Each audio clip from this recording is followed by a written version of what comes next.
Aê, olá, boa tarde, começando Terebi, depois de uma semana de ausência, né, tô com pelo do bigode na boca, uma semana de ausência, eu acabei pulando semana passada por questões de concertos no apartamento lá de casa, então não podia vir pra cá, tinha que ser terça-feira, infelizmente, mas estamos aqui. Olá, Candy Gummy, boa tarde. Eu quero meu boa tarde. Quero meu boa tarde aqui do chat, certo? O Luan Freiner. Olá.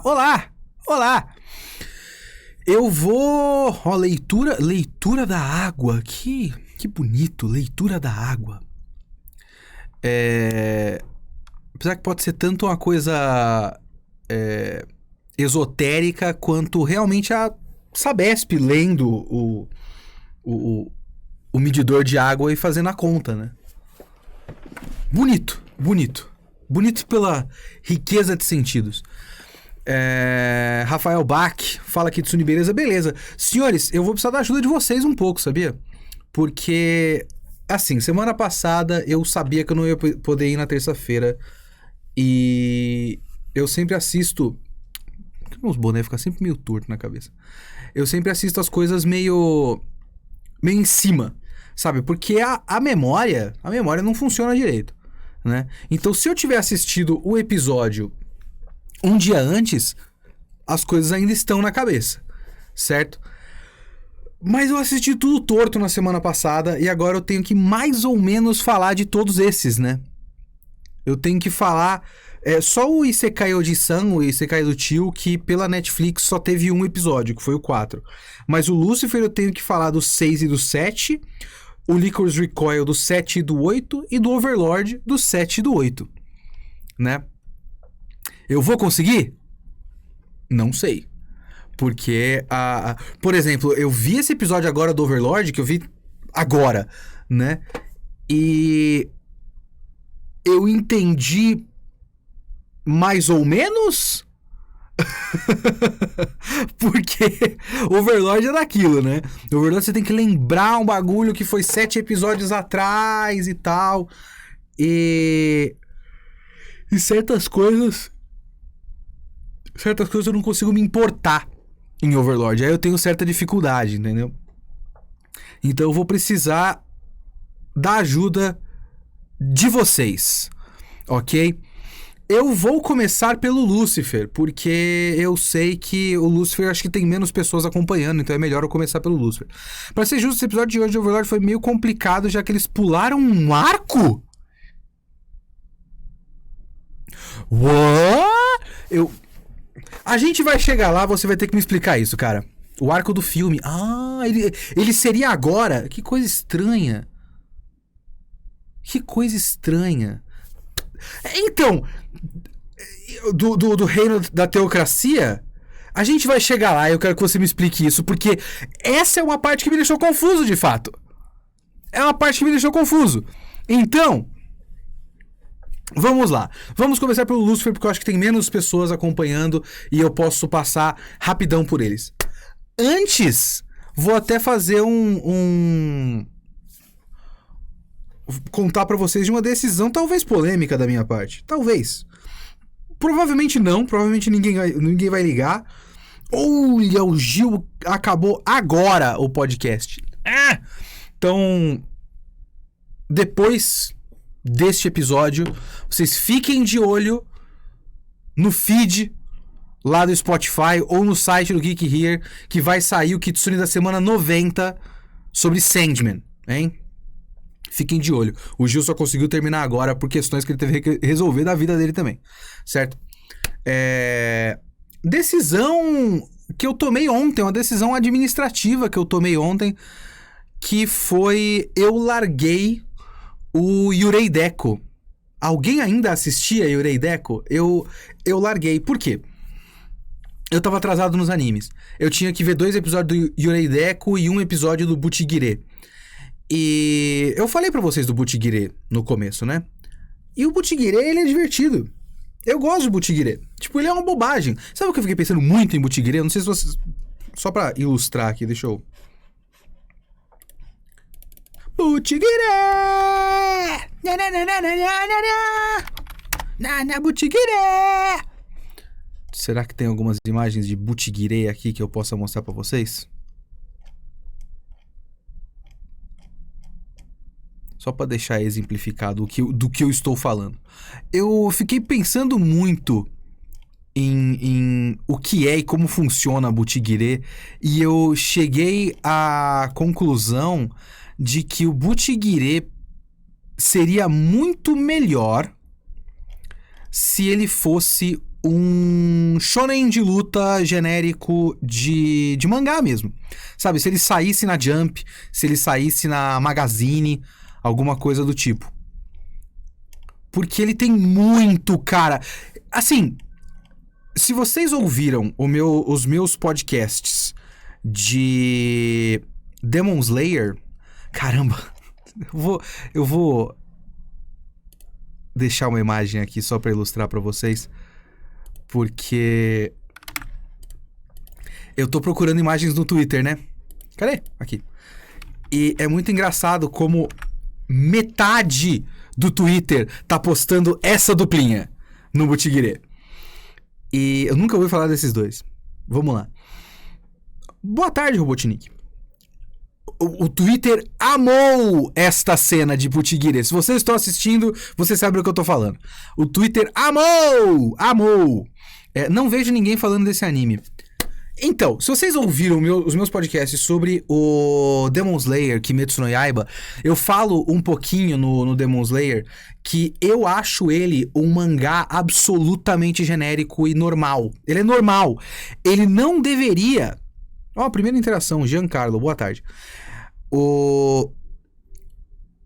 Pra mim, pensando em qualidade, pensando em o tipo de coisa que ele faz e tudo mais, ele não deveria ser mais popular do que Nura. Sabe? Se alguém lembra de Nurarihion no Mago, ele não deveria ser... Ele não é melhor do que Nura. Ele é tipo no mesmo nível e talvez um pouquinho pior do que Nura, pra mim. E aí eu tô vendo Butiguirê e eu tô pensando, cara, Butiguirê é Demon Slayer. Sabe? Ele tem mais ou menos o nível de qualidade de Demon Slayer. Não é muito diferente. Sabe? E o que falta em Butiguirê... Gente, eu preciso compartilhar isso com vocês. Vamos lá. Eu estou tentando achar imagens recentes de Butiguirê, certo?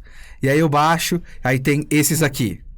Aí eu baixo um pouco mais, tem outras coisas não relacionadas, e aí tem esse cara de novo. Aí um pouco mais, aí tem fanart daquela cena. Aí um pouco mais, tem um gifzinho de uma luta e pá.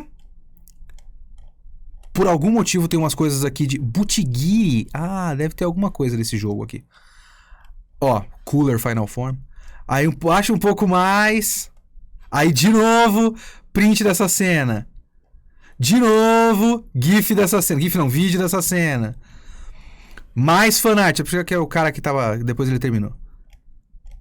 Aí... Cadê? Mais essa cena. Aí mais... Não, essa aqui é só a mina. O pessoal gosta muito dessa mina, é um bom design. De novo essa cena. Mais um pouco pra baixo. E... De novo essa cena. O pessoal gostou muito dessa cena. Então, o que falta pro Butiguirê é ele ser mais longo, porque ele vai ser curto, ele vai ser tipo 12 episódios, até onde eu sei. Falta ele ser longo, ele ter um elenco muito maior e ele trabalhar melhor o poder. Porque o poder, tipo, a espada brilha, sabe? Se a espada brilhasse, tivesse um poder de fogo com nome, e aí tem níveis do poder. Ah, tipo, dança das chamas, aí dança das chamas final, dança das chamas derradeira. E aí ele vira um shonen de luta tradicionalzão. Butiguirê ia ser melhor do que Kimetsu no Yaiba pra mim, porque ele tá muito próximo pra mim. Enfim, e eu me divirto com Butiguirê. Eu acho legal, é uma diversão passageira boba. Yurei Deco tem ideias mais ambiciosas e não alcança essas ideias. E ele é frustrante pra mim. Tipo, eu vejo o bagulho ali e tá tão raso. Tipo, porra, mas uns 3 passos pra frente você chega numa ideia nova. E aí ele é frustrante. Aí eu deixei pra lá. O Yurei Deco. É um anime frustrante pra mim. As espadas são só coloridas e brilham, sem poderzinho, então é Star Wars. É tipo isso, tipo isso. Nem sei o que é esse Butiguirê. Joguei no Google e o que me apareceu foi um monte de gente com espadas coloridas em cima de uma carroça. Acho que me convenceu. Butiguirê é tipo Esquadrão Suicida. Ele se passa na época do Shinsengumi, que era lá uma polícia lá do Shogun. E os comandantes morreram e eles substituem os comandantes pra manter as aparências com um monte de bandido. E aí tem toda uma trama e tal. E os caras usam as espadas dos comandantes mortos. Então as espadas são tipo imbuídas com a alma dos caras. Então tem um poderzinho. É isso, é bem básico. Polêmica, né? O Kitsune afirma que Butiguirê dá um pau em Demon Slayer. Cara, eu não afirmo que Butiguirê dá um pau em Demon Slayer. Eu afirmo que Butiguirê tem o potencial para dar um pau em Demon Slayer. Mas ele não chegou nas condições certas, então ele não vai acontecer. Eu sei que o Kitsune não vai entender, mas ele entrou pra gangue dos vagos. Realmente não vou entender. Realmente não vou entender. Pois bem, vamos de Lucifer and the Biscuit Hammer. E vamos tentar falar de 2 episódios aqui, certo? Vamos tentar a minha memória desses episódios. Apesar de eu já contei pra vocês, eu tô traduzindo a dublagem desse anime, né? Mas eu tô tentando lembrar exatamente a divisão de cada momento, sabe? Porque eu acho... É isso. O episódio passado apresenta o Mikazuki, né? Que imagem linda, hein? Tá em ótima qualidade. Tirou a parada das correntes do avô, a minha cena favorita do mangá todo, é ele quebrando as correntes pra ir salvar exatamente. Vamos lá. Até onde eu lembro, o episódio 6, ele começa com a chegada do Mikazuki, e aí depois tem a apresentação do Soichiro e da Hakudo. Aí tem um boneco de barro, o moleque falha na primeira, depois tem uma outra batalha com os mesmos bonecos de barro porque eles não vencem, e o moleque, o Yuhi, ele usa o judô bizarro lá do Shinonome. O próximo episódio, episódio 7, tem a conclusão da luta do Mikazuki com o Soichiro. E tem ele usando a técnica e entendendo por que ele usou a técnica. E aí depois tem todo o caminho pra apresentar os outros bonecos, os outros cavaleiros. Não foi isso? Acho que é isso. Estão fazendo a fusão do Dragon Ball nessa cena? Não! O que ele tá fazendo é que a técnica... O que acontece, né? Todos esses momentos são muito significativos, né? Como a direção do Lúcifer e o Martelo, ela não é tão boa assim, pra dar chance pra outros animes, né?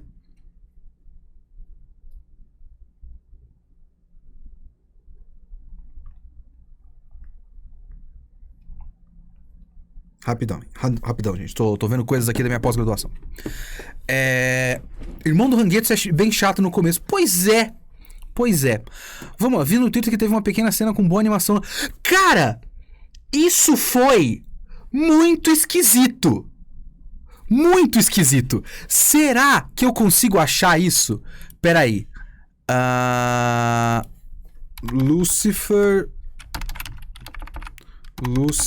Sakuga. Será que alguém postou isso?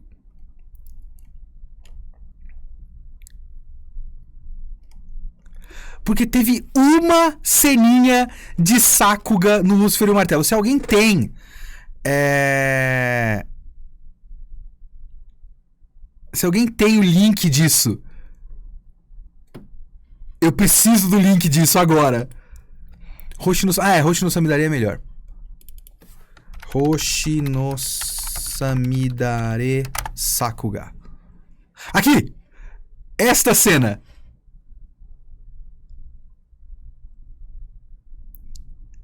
Ó, a animação dela com detalhes, o movimento bem feito, ela dá o golpe e tem, ó, partícula, terra. Essa cena, na verdade, esse vídeo é curto, tem uma continuaçãozinha disso. Peraí. Não tá aqui. Não é esse saco, Ganão. É esse aqui. Finalmente teve uma cena que se moveu recentemente. Um feito incrível, considerando que a maior parte do anime é estático e bem abaixo dos padrões medianos de uma produção normal. Cara, é essa cena aqui. E tem uma continuação dessa explosão de terra e de partículas que é interessante.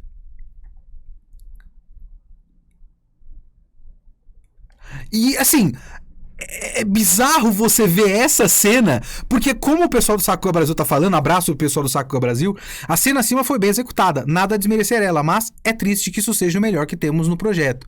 Não é nada impressionante, mas é o melhor que a série tem até então.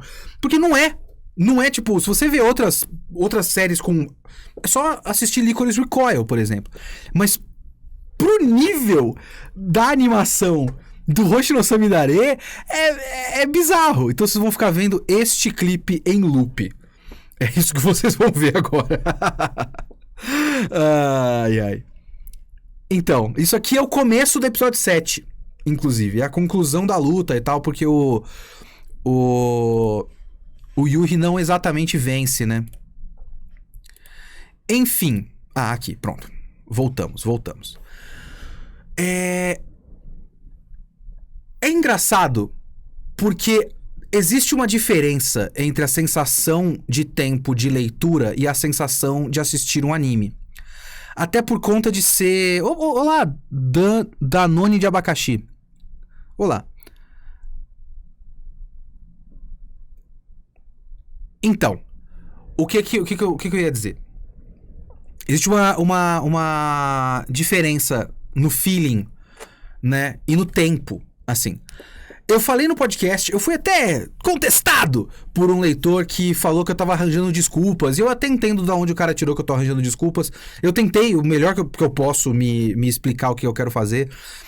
O que eu quero dizer. Que eu acho que eu entendo quem acha o começo de Hoshino Samidare chato no mangá. Eu não acho chato.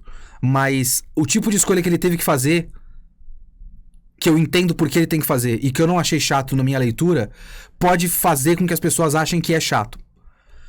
E eu também acho que a história se abre quando o elenco se abre. Ela vai ficando cada vez mais interessante quando o elenco se abre, né? Só que o elenco se abre em 3 volumes. O volume 1 e 2... Esse episódio 6 e 7 foi basicamente o volume 3 inteiro, certo? O volume 1 e 2, os volumes 1 e 2 são basicamente Yuri, Samidare e Hangetsu. Só. Aí o Hangetsu morre, né? E aí já chega o Mikazuki, tem um longo tempo que a gente tem o Mikazuki junto com o Nagumo, o cara do cavalo, né? O cavaleiro de cavalo. Inclusive eu sei que vai ser o dublador do Cavaleiro de Cavalo, não vou falar pra vocês, mas foi sugestão minha e vai ficar legal. Então fica lá com o Soichiro e o Mikazuki e tudo mais, e aí depois a gente conhece todo mundo em sequência, né? E tudo isso é meio que compacto, até. Apesar de ser 3 volumes de um mangá de 10, então é 30% do mangá pra chegar nesse ponto, ainda é rápido, porque a leitura de Lúcifer e o Martelo é muito ligeira, é muito gostosa. É diferente, é muito diferente. A sensação de você ler super ligeiro, com a ótima narrativa do Mizukami, 3 volumes de Lúcifer e Martelo, e assistir 7 episódios de Lúcifer e Martelo. Agora você precisará contar quem será o dublador. Não vou contar, não posso. Você assistir 7 episódios de Lúcifer e o Martelo é você passar quase 2 meses. Sabe? São quase 2 meses de anime, não é? Com 8 episódios, você 4 semanas, né? 4 semanas é um mês, desculpa. É um mês inteiro. 4 semanas é um mês. Não é isso? Não, pera. São 2 meses. 4 semanas é um mês, então 8 episódios, 2 meses. Isso. ler semanalmente Lúcifer seria sofrido? Um pouco, porque cada capítulo passa muito rápido. Então você ia terminar a leitura e ia ficar super feliz e... eu quero mais! Lúcifer era mensal, inclusive, até onde eu entendo, viu? Não sei direito. E você ia ficar tipo, caramba, cadê? Tem mais? E não tem. Porque ele é gostoso de ler. 2 meses pra chegar nesse ponto é um tempo, viu? É um tempo. Então, foi feito no ritmo certo, mas são coisas que não se traduzem bem para um anime. Assim, ele precisa ter. Acho que eu vi uma postagem aí dizendo que ele vai ter 24 episódios. Ele precisa ter 24 episódios. Mas demorar 7 episódios pra chegar nesse ponto é meio complicado, sabe? O episódio 6, eu lembro que eu não achei tão legal. Não achei tão legal. O 7 eu gosto mais. O 7 é mais engraçado. O 7 é mais... Tem o resto do elenco. Tem várias cenas que eu gosto muito nesse trecho. Eu acho da hora... tava pensando nisso. 12, 13 episódios no ritmo que tá, não daria. Não daria. Mas também você pegar tudo, 10 volumes, e fazer em 13 episódios, também ia ficar muito corrido. De certa forma, o episódio 7 foi corrido. Porque ele foi tipo metade de um volume de mangá. Sabe? Se ele parasse no 12, ninguém ia voltar pra outra temporada. Eu também acho que se ele fizesse split core, né, ia ser um problema pra esse anime. Então, tem várias coisas nesse trecho que eu acho muito legais, muito engraçadas, assim. E ficaram mais ou menos legais no anime. Todo o trecho que ele vai apresentando os outros cavaleiros, eu acho muito engraçado. Porque eu gosto da quebra. Alguns cavaleiros chegam de maneira interessante e tal. Outros chegam de maneira meio estúpida. E eu gosto que eles cheguem de maneira estúpida. Eu gosto, por exemplo, do Mikazuki chegar e falar: achei mais 2! Tá aqui, ó! Ou então ele falando no telefone: a gente achou mais uma lá, o Mikazuki achou mais 2 minas e tal. Falta só 2, né? E eles passam de bicicleta. Caralho, tem um animal no ombro dele. Que legal. Eu gosto dessa coisa meio boba, assim. Aí ele vai mostrar o Ryoshimaki e tem aquela piadinha de: nossa, que nome estiloso, será que é um nome artístico? É o Cavaleiro de Gato Preto, e aí na verdade é um cara simpático e gordinho, né? Essas jogadinhas eu gosto. E os atores japoneses fazem Sabe que até agora eu vi um episódio dublado em português e não vi o resto? Por conta de tempo? Porque eu já vejo os episódios e eu acabo vendo o episódio, tipo, 3 vezes quando eu traduzo, né? E aí eu não lembro de ver o dublado. O corvo do irmão do Rangetsu não fala igual aos outros animais? Então, os atores japoneses fazem um bom trabalho de deixar a cena no nível que ela deveria ser. Por exemplo, quando o Yuri acorda e tem um cavalo no quarto dele, é uma cena muito engraçada. Porque o ator japonês fez um grito muito bom, sabe? Então, tem algumas coisas que o anime acerta. Algumas cenas quase chegam no nível de emoção que elas deveriam chegar. Por exemplo, a cena do... Tô sendo legal aqui, até porque é o melhor anime do ano, né? Por exemplo, a cena em que o Yuri chora porque ele percebe que ele tem as técnicas do Shinonome, eu achei que quase chegou no nível de emoção que deveria chegar. Mas tem alguns cortes que eu não consegui entender muito bem, né? Como, por exemplo, a falta das correntes, porque as correntes foram abandonadas no anime. Eu não lembro exatamente se tem um momento em que ele quebra as correntes. Mas esse seria o momento em que ele quebra as correntes, sabe? Tem lá o Rangetsu colocando a mão no ombro dele pra ele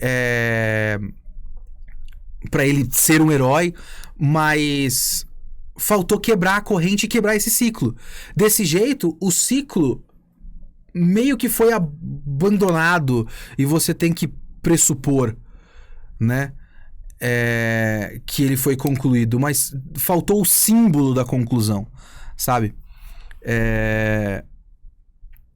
O que eu O foda é que o anime parece que tá querendo tirar um pouco da sensação de preparo pro futuro. Que nem quando mudaram a frase final do Ludo. Que no original ela fala pra ficar de olho na coruja. Então, não sei, é estranho. Tem algumas escolhas estranhas na adaptação. No geral, tá uma adaptação bastante fiel. Mas tem algumas coisinhazinhas que ficam faltando, sabe? Eu tava vendo, porque eu fico batendo muito com o texto do mangá, né? Eu não consigo lembrar agora de uma cena que eu falei, porra, essa cena é legal, por que não tá lá? E eu não lembro exatamente qual que é. Vou ter que deixar pra lá agora, vou ter que deixar passar. Mas enfim, tá uma adaptação fiel, a história toda tá lá, sabe? Eu vejo algumas escolhas... Uma coisa que eu fico pensando o tempo todo é que, por exemplo, eu comecei essa live falando do Butiguirê, certo? E o Butiguirê, ele não é um anime super bem feito. Ele não tem Sakuga. Ele é muito simples. Só que ele tem alguma coisa. Tem alguma direção ali, sabe? Eu acho que tudo desse anime não precisava de uma animação super incrível. Eles podiam tentar fazer uma animação da hora. Tiraram eles olhando a calcinha da Figure. Essa cena é engraçada. Eu gosto dessa cena, sabia? Eu acho uma cena tão divertida de bobajada. Porque essa é uma cena que brinca um pouco até com o ecchi. Porque eles pegam a Figure da Magical Mari, né? Que é o anime que eles citam várias vezes. E aí o Yuri pega e a primeira coisa que ele faz é olhar a calcinha por baixo da Figure. E aí o pessoal fala, caralho, moleque, você é um tarado. Primeira coisa que você faz é olhar a calcinha da boneca. Aí ele fala, é meio inevitável, né? Aí ele passa pra professora. Aí a professora pega. É verdade, né? A gente acaba olhando pra calcinha. É meio bobo. Tipo, é uma brincadeira com... É meio inevitável você olhar pra essas coisas. Sabe? Eu gosto. O Noi tenta olhar no mangá. O Noi que é o lagarto, né? Eu fico com receio por causa disso. Tudo desse anime podia ser resolvido com um bom trabalho de storyboard. Um bom cara de storyboard pra fazer enquadramentos legais e impactantes. Porque a maior parte do tempo... Sabe por que eu percebo isso? Eu vou fazer fica entre a gente, hein? Fica entre a gente.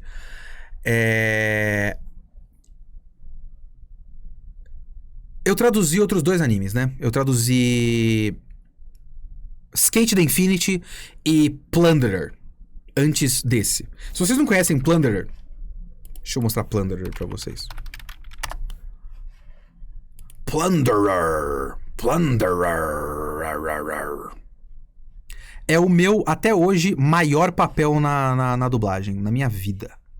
Sabia? Aqui tem uma imagem horizontal. Que ele não está aqui, o meu personagem. Nessa imagem. Vai, abre. Oh, meu Deus. Por que não quer abrir essa imagem? Caramba. Bom. Aqui. Isto é Plunderer, certo? Eu traduzi esse anime. E só sei que Plunderer é bem ruim. Não vamos entrar nesse mérito. Mas ele tinha uma característica que eu achava muito curiosa. Deixa eu até mostrar qual é o meu personagem pra vocês verem qual que eu dublei, né? Aqui, ó. Não. Deixa eu clicar de novo e clicar nesse aqui. E dá pra abrir... Não. Pra eu abrir em outra aba. E aumentar. Eu dublei este cara aqui. Tokikaze. Este maluco. É o meu personagem. É o maior papel meu na dublagem até hoje, porque ele é um personagem importante que fala bastante ao longo do anime. E eu traduzi esse anime, né? E eu ganhei a chance de dublar ele um pouquinho também. E teve uma coisa muito interessante que eu reparei enquanto eu traduzia o Plunderer. Em contraste, porque o Plunderer eu traduzi depois do Skate the Infinity. Em contraste com o Skate the Infinity. Plunderer dava muito gato. dava muito migué. Ele tinha muita cena em que você tem o diálogo de duas pessoas, certo? Então você tem, tipo, plano contra plano, plano contra plano. Só que o plano contra plano era trocado. Você via a pessoa que tava falando de costas, a nuca da pessoa que tava falando, e a pessoa reagindo de frente. Então você tinha muito tempo de texto falado com imagem estática. E aí você tinha só a animação de um hã? Aqui desse lado. É quando a outra pessoa ia responder, trocava. E aí, várias vezes que os personagens estão conversando, ou você vê a pessoa falando de costas, ou você vê os dois caras de longe. Pra economizar frame de boca mexendo. Se você pega Skate the Infinity, não tem isso. É um anime muito bem feito. Então eles querem a expressão. É um anime bem produzido, provavelmente com... não com mais tempo, mas com mais esmero, talvez. E eles querem a expressão facial dos personagens, certo? Então, você vê o personagem com a boca mexendo, você vê o olho mudando e tudo mais. Então, você precisa do rosto. Então, o trabalho até pra dublagem é um trabalho mais complexo, porque é um trabalho mais difícil de sincronização. Em Plunderer, o trabalho de sincronização de boca é bem mais fácil. Lucifer é muito parecido. Lucifer tem muita tomada aberta. Então, são umas tomadas com pouca criatividade, sabe? Se você tem um storyboard melhor em Lucifer, você não precisava de animação incrível. Você só tem bons enquadramentos. Sabe, um bom diretor com uma visão de tipo, essa cena precisa desse rosto aqui, a outra cena precisa, tipo, esse contraste com esse personagem ao fundo. Enquadramentos criativos. Mas o Lucifer é básico. Eu não tenho grande problema com a animação do Lucifer. Eu tenho problema com o storyboard do Lucifer. Esse é o meu maior problema. Mas vamos passar para outro anime que não tem nenhum desses problemas, meus amigos. Que é uma das melhores produções deste ano. Deixa eu ver aqui uma boa imagem para ilustrar. Ah, essa imagem é a melhor para ilustrar. E parece pornográfica, mas não é. Veja bem. Que é o Lycoris Recoil. Eita, tá grande? Opa. Melhor eu abrir em outra... Deixa eu... abrir... link em uma nova guia e aí eu tenho a imagem completa. Muito que bem, muito que bem. Licoreco, meus amigos, Licoreco. Achei que seria as coxas da Chisato. Eu não sei se o site tem essa imagem, sabia? Porque eu pego aqui do meu atalho, né? Ó, aqui, ó. Se eu colocar no Twitter, eu vou achar fácil. Cadê o Twitter? Se eu colocar Chisato no Twitter, vai ser batata de achar muito fácil as coxas da Chisato. Aqui, ó, pronto. Viu? Pã, pã, pã, pã. Coxa da Chisato! Cara, esse anime, ele continua me surpreendendo de várias maneiras diferentes, né? Deixa eu só responder uma coisa aqui. Vista... Se preferir...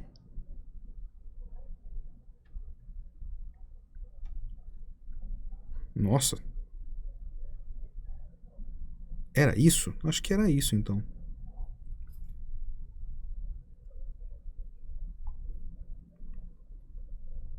Só um instantinho.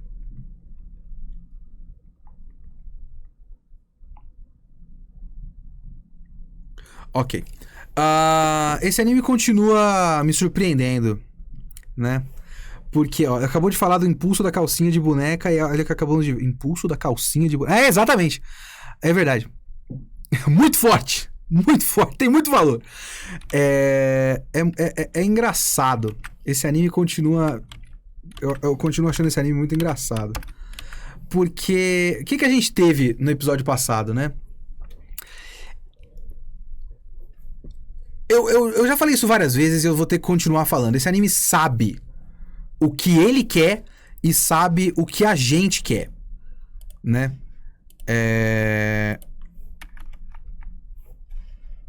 Ele sabe muito bem o que a gente quer. Porra, eu não consigo fazer isso? Esquece então. E o que a gente quer é essas mocinhas, né? E a gente quer essas mocinhas sendo bonitinha e sendo, obviamente, waifus, né? Ele sabe que a gente quer elas interagindo e quer olhar pra elas. Tem uma trama. Ele entrega tudo que queremos. Esse episódio 8 só provou isso. O episódio 8 é um fenômeno assustador pra mim. Um fenômeno bizarro e assustador. Porque esse é o frame final do episódio, certo? Esse é o frame final. Ele não exatamente reproduz o que a gente teve no episódio. A reprodução de verdade do que a gente teve no episódio é isso aqui. Além das coxas da Chisato, é isso aqui. Né? É as coxas da Chisato e essas coisinhas. Porque ele foi muito divertido. Foi um episódio muito legal. Parabéns, sabe? Eu só posso bater palma pra produção desse anime. Ele é inacreditável. Inacreditável de perfeito em tudo que ele quer fazer. Halloween no Licoreco, tipo isso. Porque assim, a Takina olhou pras finanças do Licoreco, da cafeteria, e falou, cara, tá fudido tudo aqui. Vamos dar um jeito de ganhar dinheiro. E aí, mais da metade desse episódio, foi uma montagem divertida delas sendo fofinhas.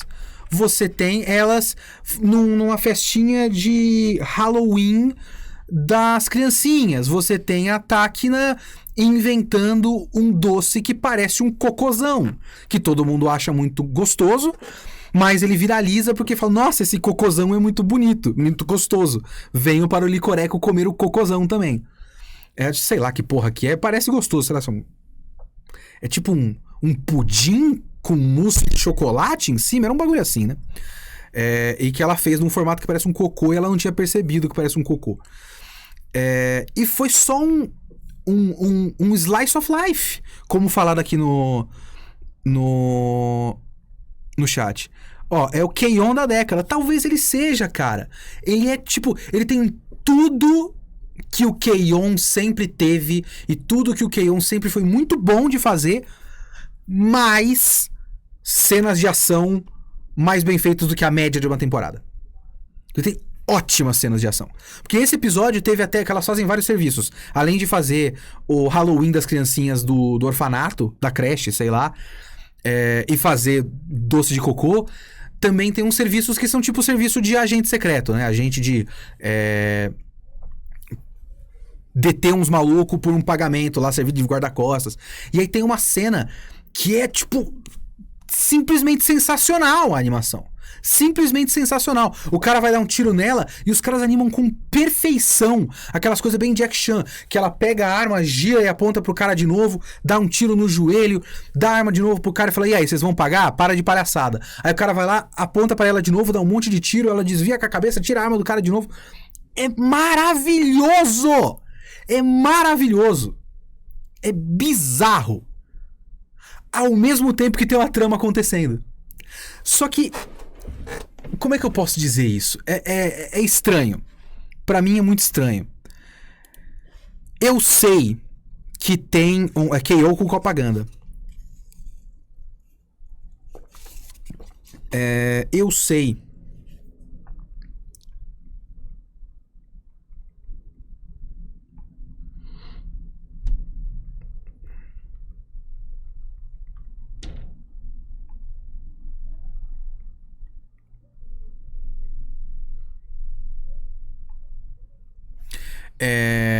Top 10 faz o que eu... Eu esqueci o que eu tava falando. Eu sei que é possível você engajar emocionalmente com esse anime. E eu sei como é possível. Qual eu tô falando? Eu estou falando de Licorice Recoil. Certo? Nunca saberemos o que o Léo sabe. Eu sei! Eu sei! Eu vou contar pra vocês agora o que eu sei! A verdade! A verdade está lá fora! Enfim. Eu sei que é possível engajar emocionalmente com isso. E eu sei como é possível, certo? Porque as personagens são muito legais. Eu gosto delas. Eu gosto de ver elas agindo. Essa montagem foi super legal. Super legal. A Chisato é muito carismática. Aquele núcleo do Licoreco, do café, é muito divertido. Tem a menina que é mais nova e que não faz nada, e que fica no computador. Tem até a parte que eles pegam o robozinho e a outra mulher mais velha lá, que eu nunca lembro o nome, e fala, é mais útil do que a outra menina, ela é Kurumi, né? Mais útil que a Kurumi, né? Então, como as personagens são bem construídas em sentido... Roboreco, é verdade, é o Roboreco. Como morreu cedo. Ele pifou, eu não lembro agora. Não lembro o que aconteceu com ele. Mizuki. Obrigado. Mizuki, Kurumi, Chisato. Eu lembro de nomes de personagem. A Mizuki eu não lembrava. Mas Kurumi, Chisato e Takina eu lembro. O que é uma raridade pra mim. Né? Então, elas foram, no sentido de comportamento, de caracterização, de carisma, elas foram muito bem construídas. Né? Só que existe toda uma trama que tá começando a ser desenvolvida. Você tem aquele Majima, o cara do cabelo verde, e esse Majima, ele é uma criança do Alan. Então existe o mistério do que são essas crianças. Eles são crianças que passaram por algum processo aí, tipo, o coração artificial da Chisato vem disso, e que os caras estão aguardando, tem toda uma aposta pra ela ser uma máquina de matar. É por isso que ela continuou viva, né? Era pra ela ter morrido, até onde eu entendi, e os caras colocaram um coração artificial porque ela tem um talento. Parece que é um orfanato, alguma coisa do tipo, que salva crianças com talentos especiais pelo futuro do mundo, ou algo próximo disso. Que é uma coisa que pra mim é muito pouco estabelecida, né?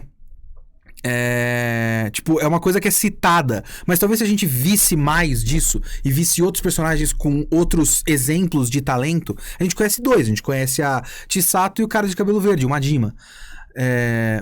A gente visse outras crianças com outros talentos, tipo, salvou uma criança órfã e financiou os estudos dela porque ela tem grande talento pro violino. E agora ela tá numa orquestra, sabe? Tocando violino. Olha só o que eles fazem. Alguma coisa do tipo. São crianças que ganham alguma cirurgia que salvou suas vidas e todas elas meio que têm um talento que eles têm que cumprir esse objetivo, que é o talento delas, exatamente. Então eu gostaria que fosse alguma coisa mais tipo, a gente vê uma criança que foi salva da quase morte, foi uma operação lá, substituiu o coração dela e agora ela pode ganhar uma medalha na Olimpíada em natação. E ela tem esse grande talento. Nunca que eu imaginaria que o Majima seria um vilão tão recorrente. Achei isso legal. Também achei, eu pensei que ele fosse só de um episódio e ele continua. É uma jogada interessante. Então a gente conhece dois. E sabe que o bagulho da Chisato é que ela é uma máquina de matar. E ela deveria ser uma máquina de matar. E ela se recusa a ser uma máquina de matar. E ela foi sequestrada nesse episódio, no episódio 8. E estão manipulando o coração dela, que é essa imagem aqui, que eu deixei aberta, a imagem final. Esse é o coração artificial dela no peito, e tem lá uns aparelhinhos que vão ligar ali, eu não sei o que eles vão fazer, né?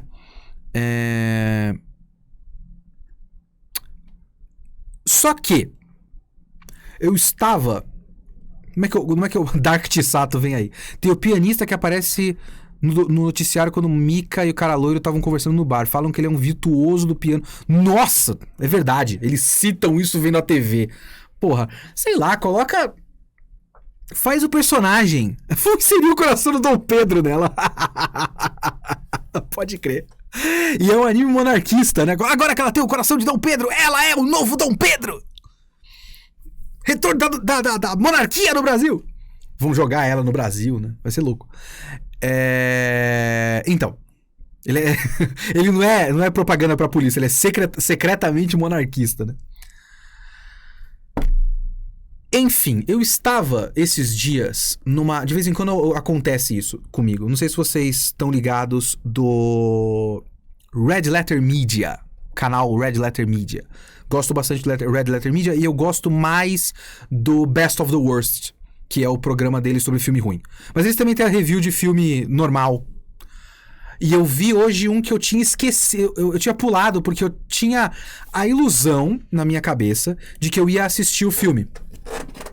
Que era o segundo Mulher Maravilha, Mulher Maravilha 1984. Eu achava que alguma hora eu ia arranjar tempo de ver, acabou que eu nunca vi e eu sei que eu não vou ver.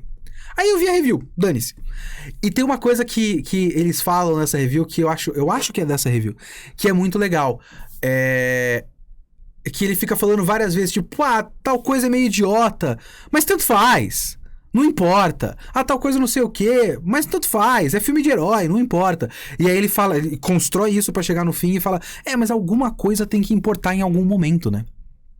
A gente sempre fica falando que tal coisa não importa, não importa, não importa. Alguma coisa precisa importar. E quando você tem um episódio inteiro, basicamente, porque esse episódio é tipo 2/3 Slice of Life, o episódio 8. Ele é 2/3 Slice of Life. E é tudo muito tranquilo, sabe? A Chisato, ela apanhou brevemente uma vez no episódio 6. E agora ela foi pega num momento que ela achou que ela tava com uma enfermeira normal e a enfermeira colocou um sedativo nela. Essas foram as únicas vezes em que a Chisato esteve em risco. Ela nunca tá em risco. E é tudo muito tranquilo. Toda vez que tem alguma operação, que tem alguma cena de ação, é tudo muito tranquilo, sabe? O drama da Takina não foi resolvido na prática, mas foi semi-resolvido emocionalmente. Tanto é que ela não tá mais nem aí pro Licoreco. Esse foi o episódio onde ela ajudou o Licoreco a ganhar dinheiro, porque ela se importa com a cafeteria e com as pessoas lá dentro. Então ela não tá mais desesperada pra voltar pra agência. Ela tá ajudando o Licoreco. E existe agora a trama da Chisato e o mistério da Chisato. Só que o mistério da Chisato envolve a gente ter a dúvida, até brincaram aí da Dark Chisato vem aí. Envolve a gente ter essa dúvida, né? A Chisato vai virar uma máquina de matar ou não? E ela não vai, né? Alguém tem essa dúvida de que ela vai virar o Hitokiri Batosai, sabe? Se vocês leram o Samurai X, assistiram o Samurai X, vocês estão ligados os momentos em que o Kenshin ativa o modo Batosai dele. Será que ela vai ir para o lado sombrio e vai virar Dark Chisato?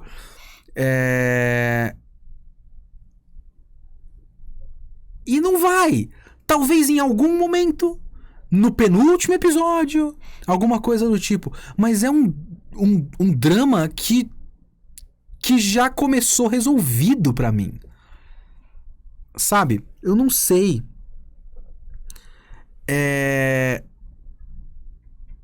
Então eu não consigo me conectar com o drama da história. Eu quero saber qual é as coisas que estão por trás daí. Eu quero ver mais cenas legais, porque é um anime muito bem feito. E não é um anime que me deixa de saco cheio, sabe? Não é um anime que eu vou vendo e fico tipo, eu tenho que ver anime agora, que bosta.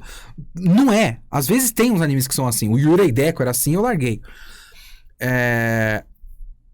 Então eu tô interessado nele. Só que eu não consigo engajar emocionalmente no anime. Simplesmente não dá pra mim. É muito engraçado, é muito estranho. Serão 12 episódios? Acho que tá certo que serão. Sabe? É curioso. É curioso. Então é um ótimo anime que eu não ligo. Sabe? É um dos melhores animes para os quais eu não estou nem aí. É uma experiência curiosa de assistir pra mim. Você viu aquela capa da novel derivada com a recomendação do Kojima? Eu vi isso aí. Quando você tem a recomendação do Kojima, você coloca na capa do sua novel, tá? Chisato Takina e Game Developer Hideo Kojima. Top 10 animes que foda-se. É um pouco isso. Top 10 animes que foda-se. Que sinceramente foda-se. É isso. O que é, curiosamente, uma experiência oposta ao anime de agora. Que é o Overlord. Porque o Overlord é um anime que eu fico de saco cheio de assistir, mas eu tô muito mais interessado. Sabe? É estranho. É estranho, sabe? Vamos lá, vamos para Overlord. Cadê a imagem do Overlord? Aqui.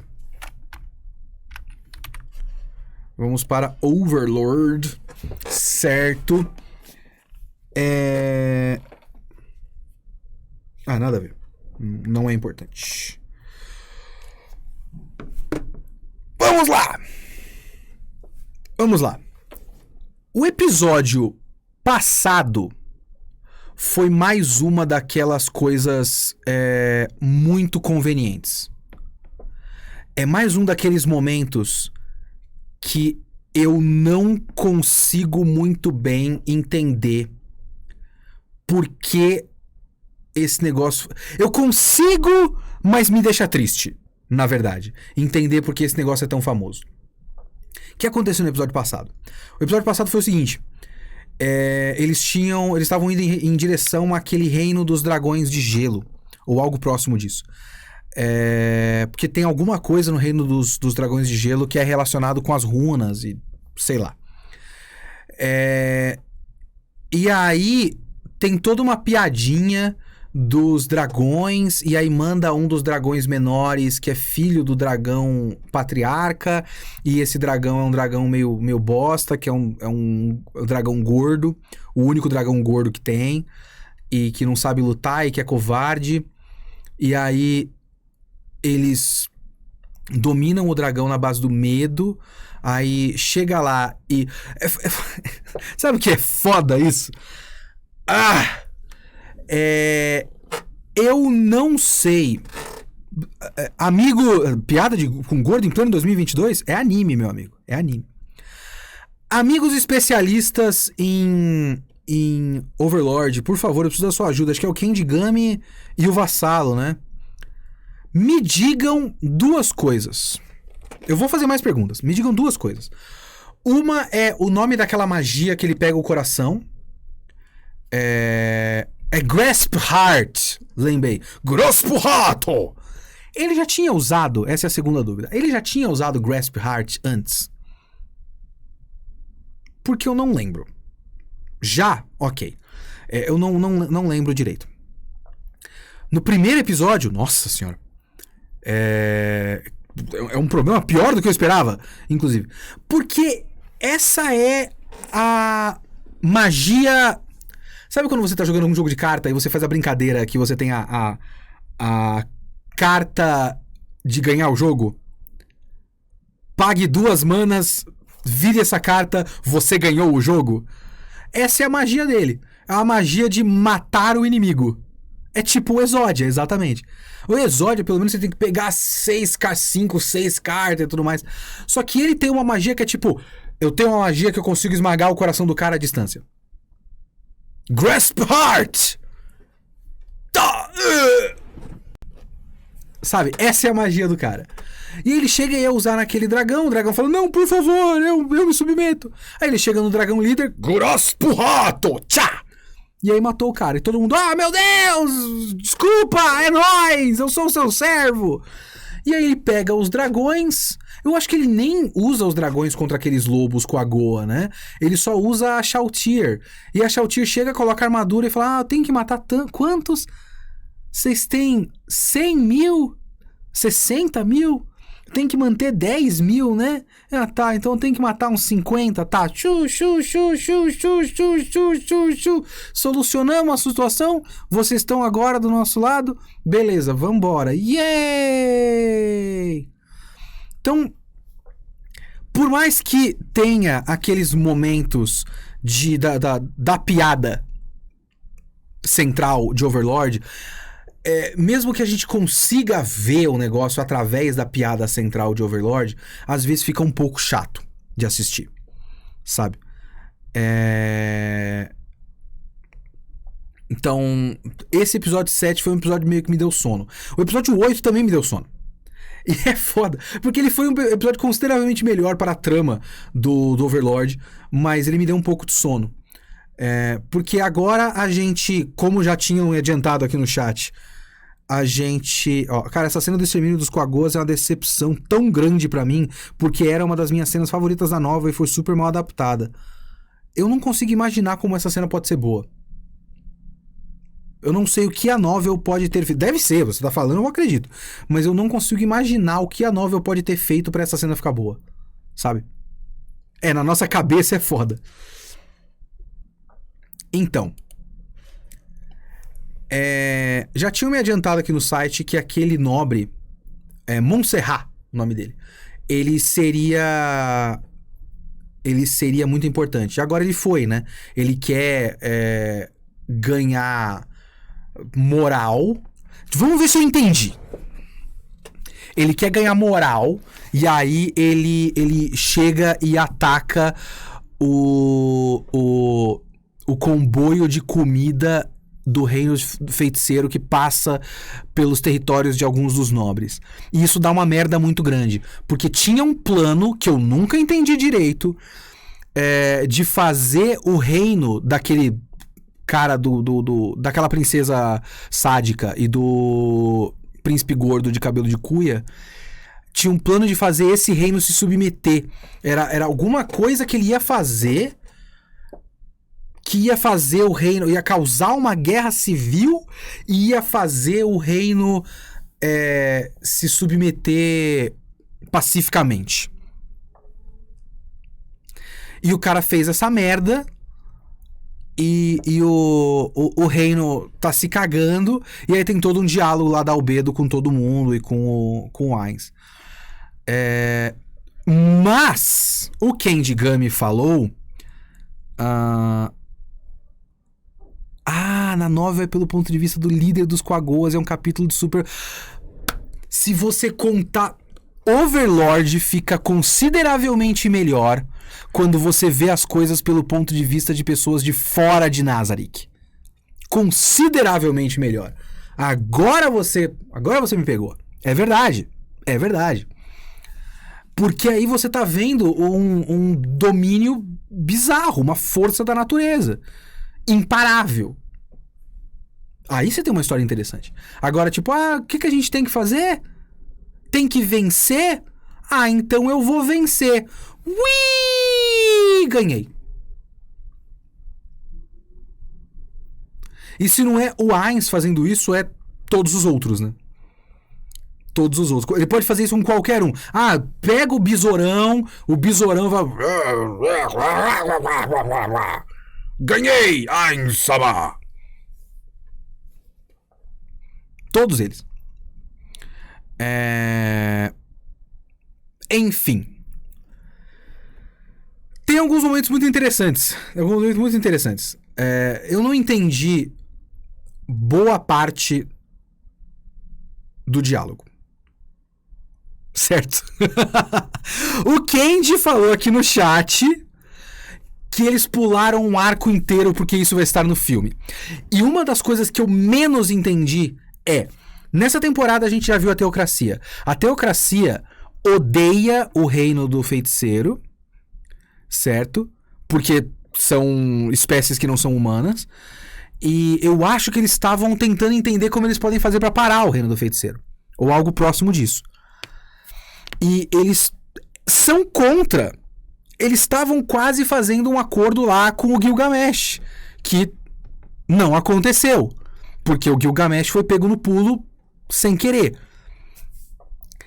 E aí, nesse momento, eles estão passando os comboios de comida para a Teocracia. Só um detalhe, o Arco dos Anões é o volume 11. O filme são os volumes 12 e 13. E esse arco de agora é o volume 14. Tem um time skip de vários meses. O carregamento era para o Reino Sacro, mas no anime mudaram para a Teocracia, para fazer mais sentido. E a igreja do Sem Rosto que eles citam é a igreja que a Neia, protagonista do filme, funda.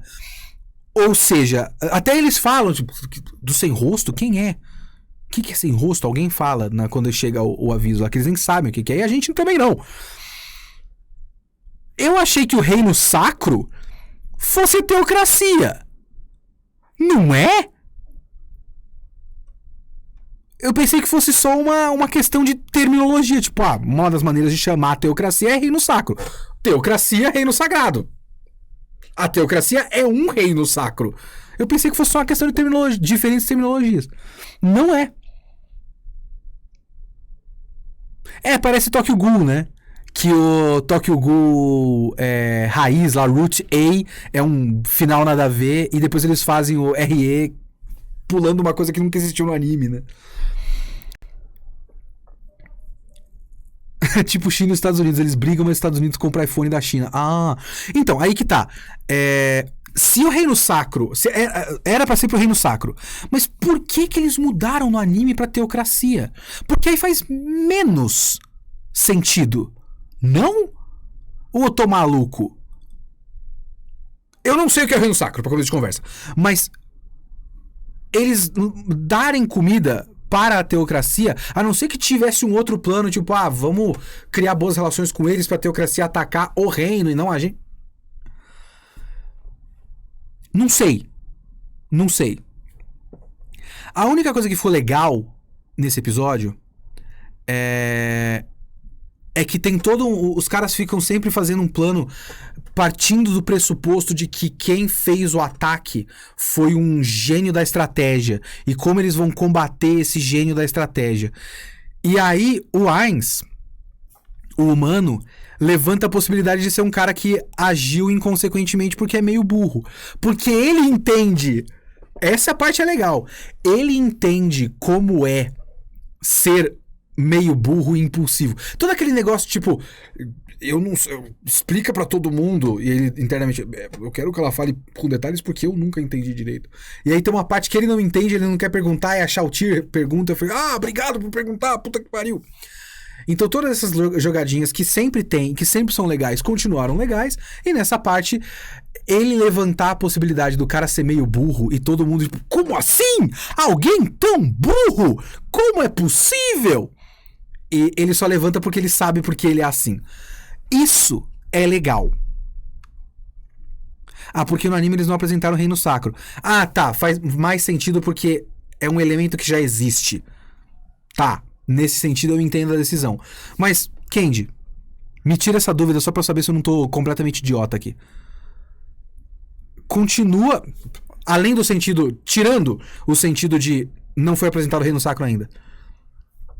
Faz sentido eles mandarem comida pra teocracia? Não parece fazer sentido para mim. Continua não fazendo sentido. Ok. Porque... Quando eu falo isso, eu fiquei muito... o Jandai também tá falando aqui, ó. Wang Jandai? Como é que eu falo esse nome? Porque a teocracia odeia o reino do feiticeiro. Mas como eu disse, Estados Unidos e China, só se for nisso. Só se for nisso. O reino da teocracia compra o bagulho porque tem uma escassez. Essa é a nossa escolha, né? Mas sendo um reino fundamentalista religioso, eu duvido que eles fizessem isso. Apesar que a gente tem nós estamos morando num país fundamentalista religioso e nós somos um país hipócrita, né? No caso, o Brasil. Cara, obrigado por tirar essa dúvida, porque do capítulo do episódio 7 pro episódio 8 pulou 2 volumes inteiros da novel, né? Não foi isso que você falou? Volumes 12 e 13. O Arco dos Anões acabou no 7. Esse próximo arco começou agora no 8. Então a gente pulou 2 volumes de um episódio pro outro, cara. Caralho, bicho.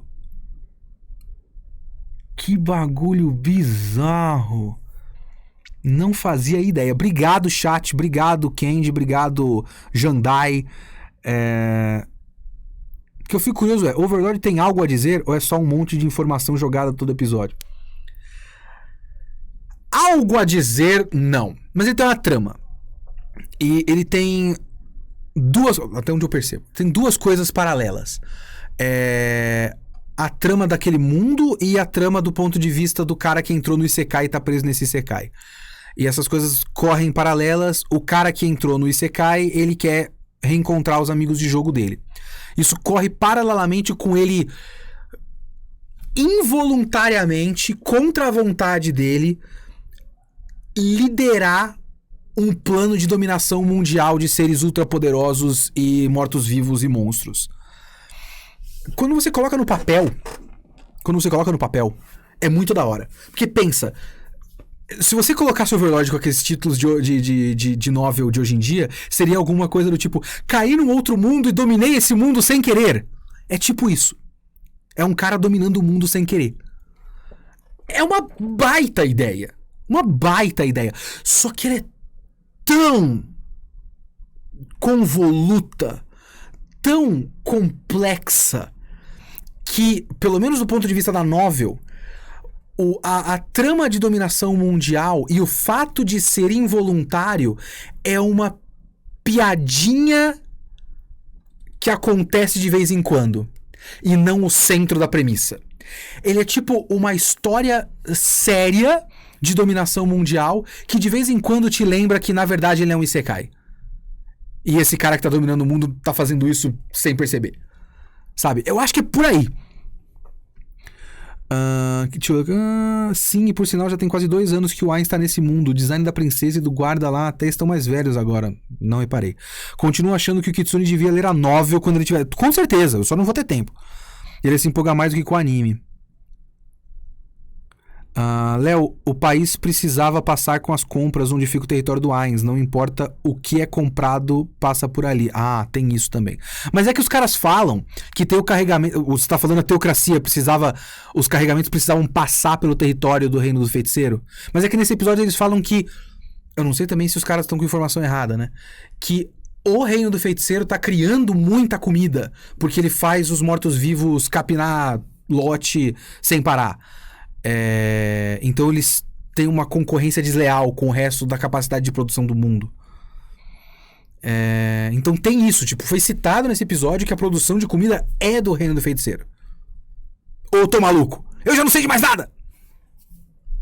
Então talvez os caras estejam tentando informação que as coisas se confundem também. Eles não estão passando informação do jeito certo. Talvez. O Ainz precisa passar pelo território do reino. Sim, agora tá certo. O Ainz produz, ele tem que passar pelo território do reino pra chegar na teocracia. Eu pensei que o Elvis Chipuden tava dizendo que a teocracia compra de outro lugar, mas tem que passar pelo território do Ainz. Isso eu tinha citado até. Ele tem que passar pelo território de um daqueles nobres. Eles falam no começo, a conversa que eles estão bêbados e tal. Tem que passar pelo meu território, pelas minhas terras e tal. E é por isso que eles conseguem interceptar, porque passou pelas terras deles. Eu lembro disso, eu tô ligado. Enfim, é isso que, tipo, os melhores momentos de Overlord são os momentos em que fica claro que existe uma piada central. E teve alguns momentos dessa temporada... os outros melhores momentos de Overlord são quando as coisas se juntam, né? Tipo, aquilo que aconteceu tanto tempo atrás, aí você percebe que isso aconteceu e você junta as peças. Então esses são os dois tipos de melhores momentos de Overlord. Os piores momentos são quando o Overlord se leva muito a sério. E esse episódio 8, se levou muito a sério. Ele só foi uma história séria. Apesar que teve o diálogo lá com a cúpula e com a Albedo e tudo mais. Mas em alguns momentos... a trama pesada é mais importante do que a piada do conceito da história. E eu não consigo ligar pra trama de verdade, sabe? Quando voltou aquela princesa e o príncipe gordinho, o que eles querem mesmo? Eu nunca consegui... Esse é um núcleo que eu tenho um grande problema. Eu nunca consegui registrar, sabe? Eu não sei se vocês têm isso. Algumas coisas, tipo, eu sei quem quer o quê e tal... esse núcleo eu nunca consegui registrar na cabeça o que eles querem. Eles são um reino, mas eles têm algum... A princesa, principalmente, eles têm algum objetivo que isso nesse episódio meio que precisou se levar mais a sério porque o arco de agora é muito mais sério. E aí a coisa perde um pouco a graça, né? Eu não gosto de Overlord quando ele é super sério. As pessoas gostam quando as coisas se levam a sério, né? As pessoas gostam quando um bagulho cômico fica épico. Eu não sou grande fã.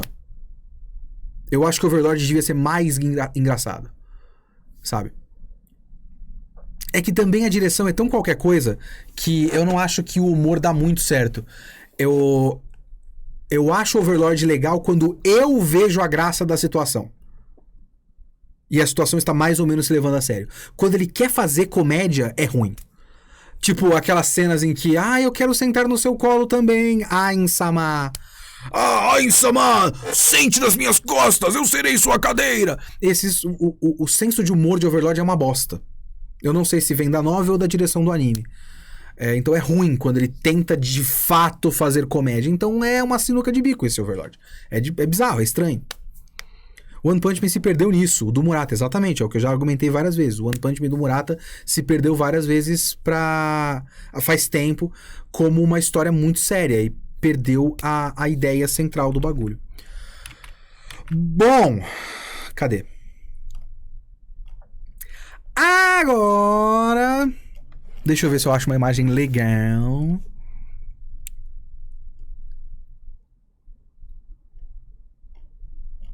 Agora a gente vai falar do anime maravilhoso. Que esse anime é muito bom.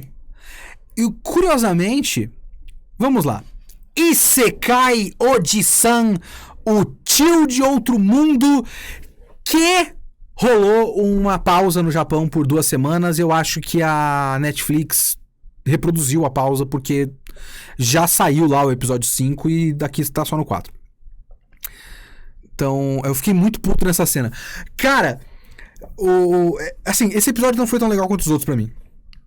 Mas é muito tipo, os outros foram nota 10 e esse foi nota 9, sabe? É uma queda de qualidade sutil pra mim. Mas é muito legal o quanto, até o momento, o Tio de Outro Mundo é uma série versátil. Por quê? Versátil de outro mundo. Humor inteligente, caralho! Desculpa. É uma série muito versátil. Por quê? Porque ele já fez paródia de coisas. Ele já fez paródia de tropes de gênero, né? Já fez paródias diretas. Mas às vezes ele só fica nos personagens. E a essa altura, os personagens já são mais importantes do que ser uma brincadeira com Isekai, né? A Netflix perdeu a chance de ficar semanal. Eles estavam 2 semanas atrasados. Eles começaram 2 semanas atrasado, né? Eles lançaram o 1 na semana do 3. E aí ficou 2 semanas parado lá no Japão. Eles podiam lançar o 4, lançar o 5 e depois lançar junto com o Japão. Eu não sei se é uma questão de tempo de produção, né? Porque você tem que traduzir a legenda, né? Mas dá. Eu traduzo Lúcifer e o Martelo em 1 dia e meio. Pra dublagem. Tradução de dublagem é um serviço de corno. Serviço de corno. Difícil pra cacete. Porque você tem muito mais preocupações do que só a legenda. A legenda já é difícil. Porque a legenda você tem que fazer... São 2... Parênteses aqui pra vocês. Quais são as dificuldades de legenda e as dificuldades de dublagem? Eu traduzi muito mais dublagem do que legenda. Legenda, você tem que criar um texto que seja de leitura fácil, que tenha um equilíbrio com o tom das falas, mas também que seja mais ou menos resumido.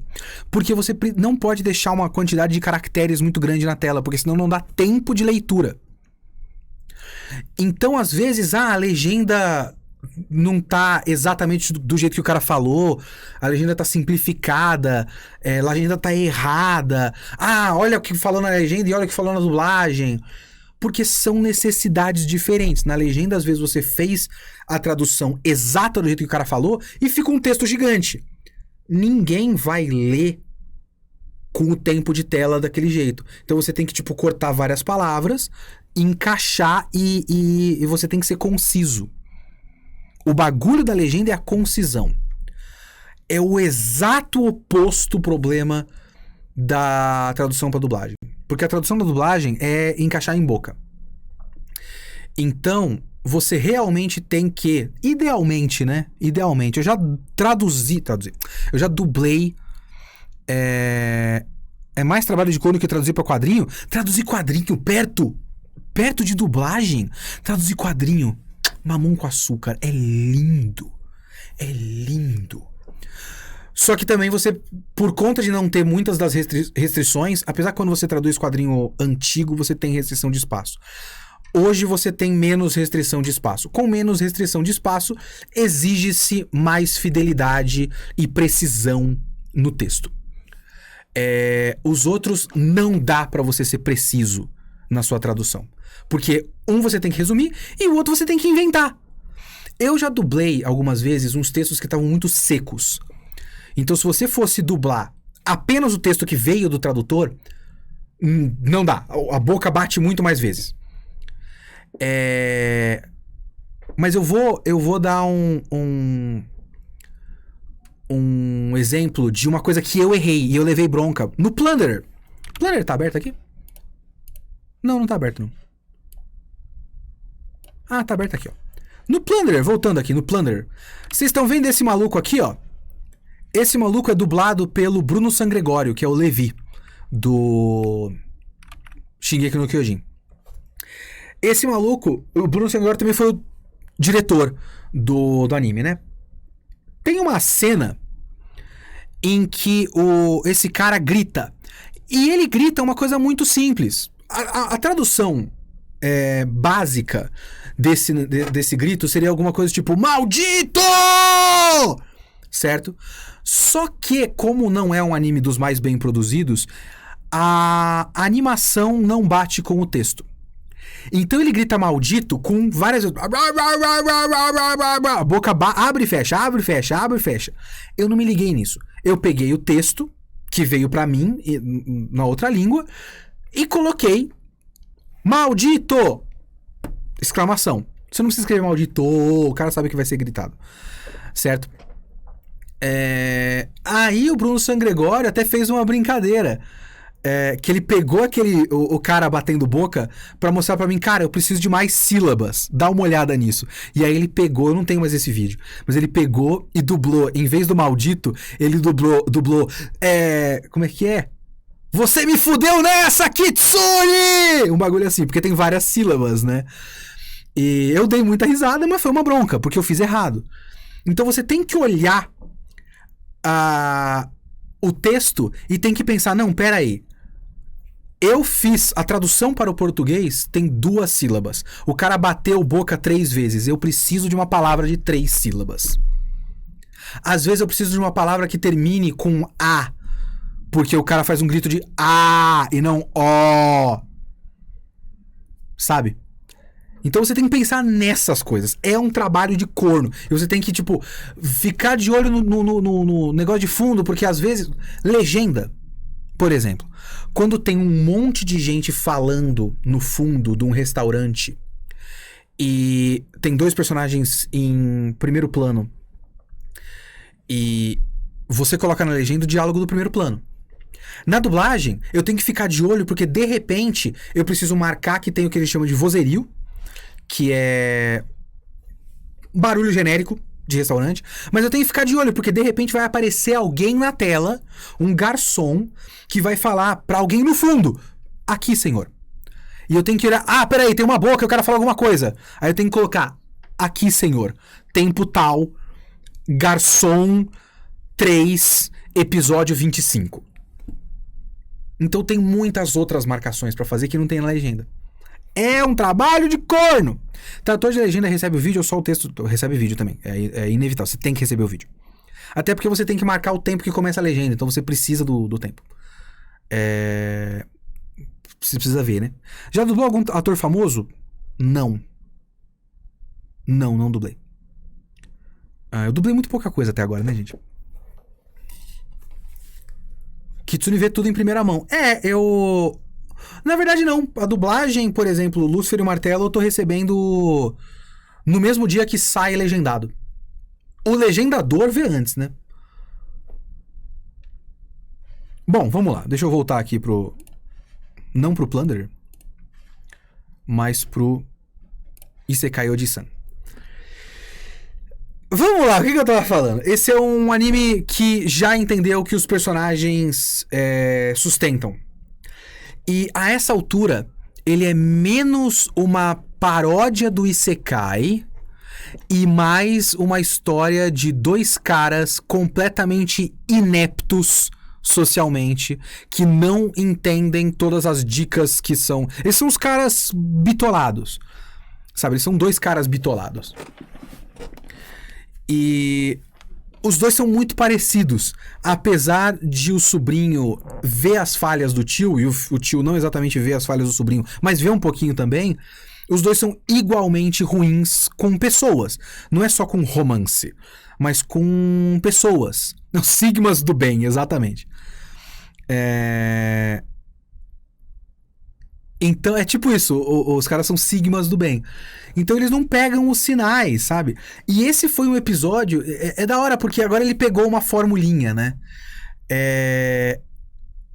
Esse foi um episódio que a gente teve uma longa história do tio e uma pequena história do sobrinho, e as duas histórias são frustrantes. E alguém falou nos comentários, né? Eu fiquei muito puto com esse episódio, né? E é um episódio, é o tipo de coisa pra ficar puto. A graça, o tipo de humor que os caras estão apostando é esse humor frustrante. O humor de constrangimento e o humor de frustração. O humor tipo, puta que pariu, eu não acredito! Essa é a reação que você tem que ter o tempo todo com esse anime. É o de puta que pariu, eu não acredito. Toda vez que você vê esses caras fazendo alguma coisa. E aí você teve vários trechos muito engraçados nesse episódio, né? Primeiro, o moleque olhando pra Fujimiya, né, que é o nome da menina, no passado, e achando ela o máximo por uma coisa que não foi pra ele, né? Que já é tipo um primeiro sinal de que ele é muito tapado. Eu não tinha reparado que o sobrinho era tão tapado assim, né? Mas essa cena do passado dele com a menina pegando a revista e falando: ai, vocês acham que isso aqui é pornô? Ah, vocês são umas crianças mesmo! Eu gosto muito do desenho da Fujimiya no passado, cara. Eu acho muito engraçado essa cara que eles criaram pra essa menina. Porque eu parecia um menino quando eu era criança. E ela não parecia um menino, é um velho bizarro que eles desenharam. Um pervertido de 30 anos, né? Então eu gosto muito desse design dela quando criança.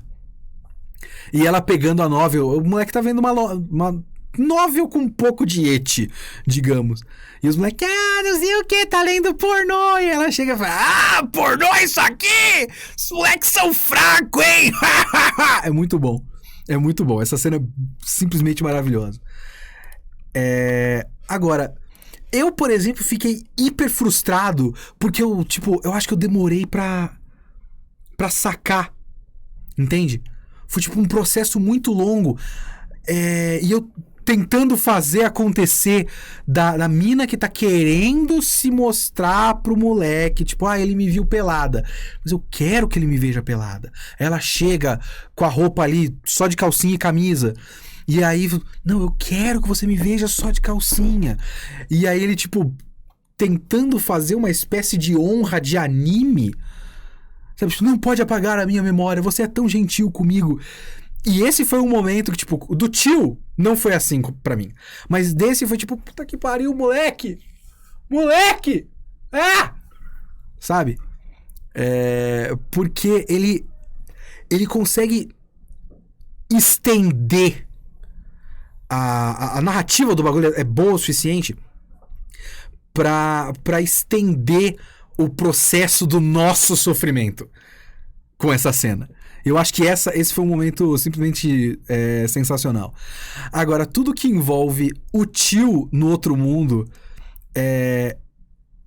é muito bom pra mim. Porque é da hora porque ele é tão tapado que eu acho que parte da ideia é que ele é tapado até pros processos normais de um RPG. Que ele devia fazer a missão com a espada tal. Tem uma cena que, às vezes, quando você entende... Isso é que é legal. Olha só como esse anime é bom. Quando você entende o personagem, tudo fica melhor. Quando ele dá uma lição de vida. A lição de vida problemas são uma oportunidade, um negócio assim. Dificuldade é oportunidade. Pinch what chance! Que ele fala. Eu olhei pra isso e falei, lógica de videogame. Porque o que ele tá falando é quando você não consegue passar de fase, continua tentando. É isso que ele tá falando. E aí depois você vai ver que era pro Puyo Puyo, né? Eu li num livro de dicas, uma revista de dicas do Puyo Puyo de Sega Saturn. Óbvio, né? Mas ele é o tipo de cara que joga o jogo errado. Que ele não joga o jogo pela narrativa. Ele joga o jogo pelo sistema. Então, tipo, tudo bem. Eu tinha que usar a espada... Vamos supor. Eu tenho um Pikachu. Pokémon Yellow. Eu pego um Pikachu. Primeiro ginásio é pedra. Eles são imunes a pedra e terra, né? Porque eles são terra, eles são imunes ao choque do trovão.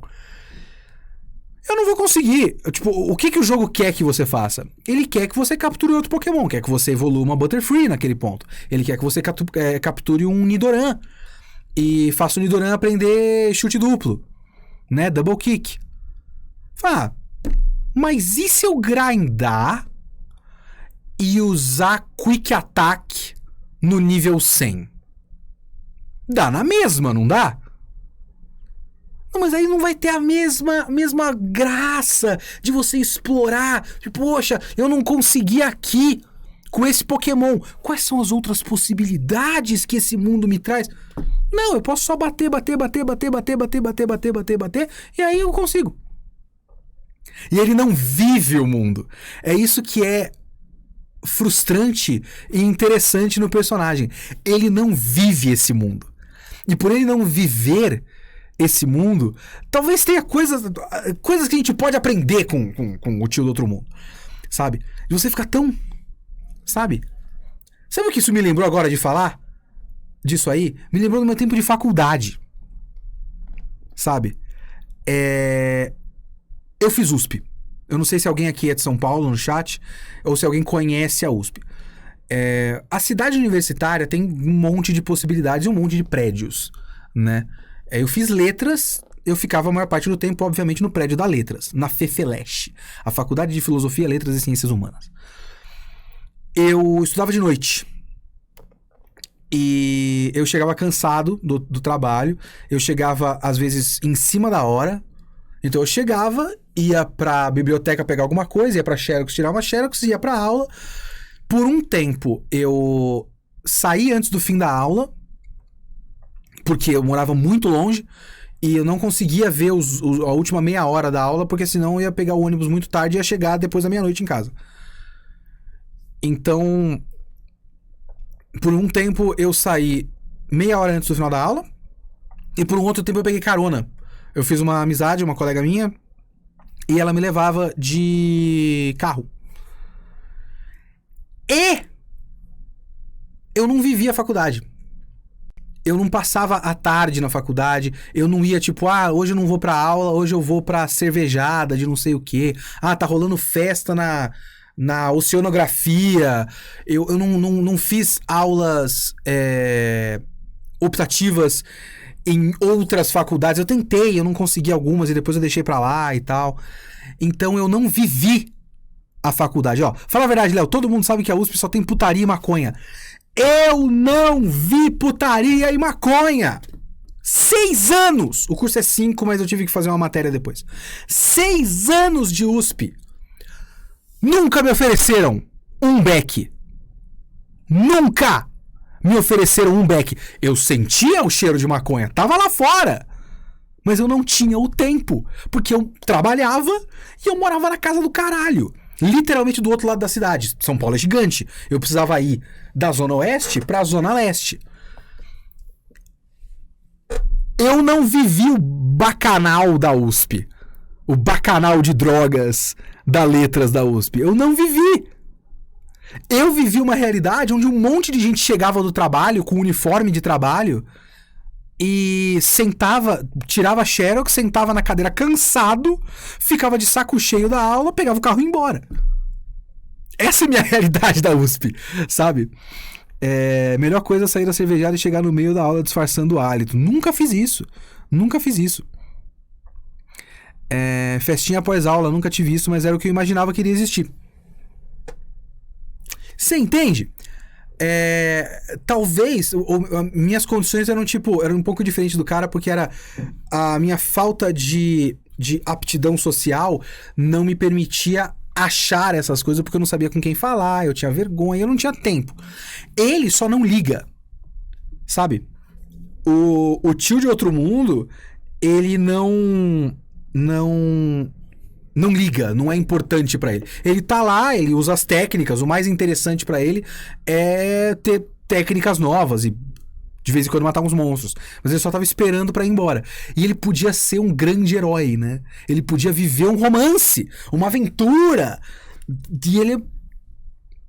Sabe, ele é tão bitolado numa ideia fixa. E é frustrante. Toda a experiência de assistir o Tio do Outro Mundo...